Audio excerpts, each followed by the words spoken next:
I know in some of the states they have started special schools when they felt the need, because in many of the other institutions the scheduled castes were not allowed in those days. At that time there were many states which had started special schools to cater to the needs of the scheduled castes. Now, when the government is not able to give the reserved vacancies to them, it is very necessary that these technical schools should be started so that the scheduled castes can be made independent and can prosper in this country. I join my friend in expressing satisfaction at the fact that the national income has recorded an increase of 18%, perhaps 7% more than the estimated increase. But I do not find evidence of this in any appreciable increase in the standard of living in the villages. I should like to know from the finance minister if this increase in national income is reflected in the general living of the people.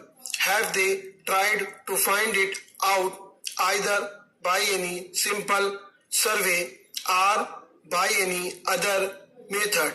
We should know whether the benefit has reached the common man.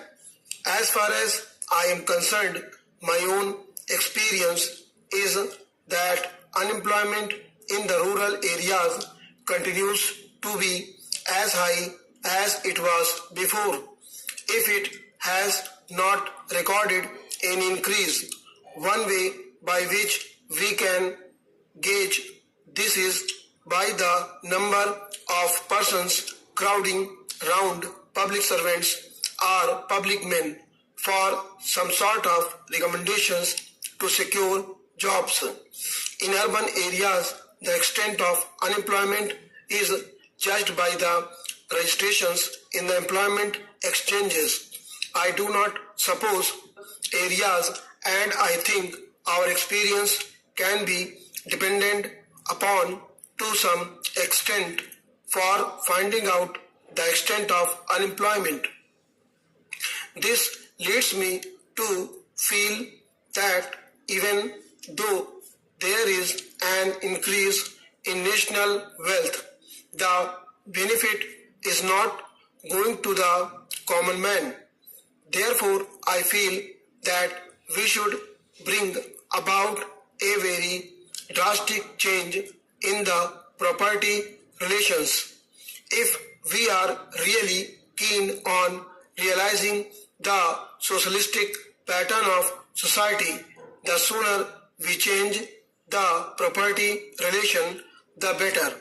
I believe the proportion in which the accumulated wealth of the nation is held by certain classes determines the pattern of production to a considerable extent.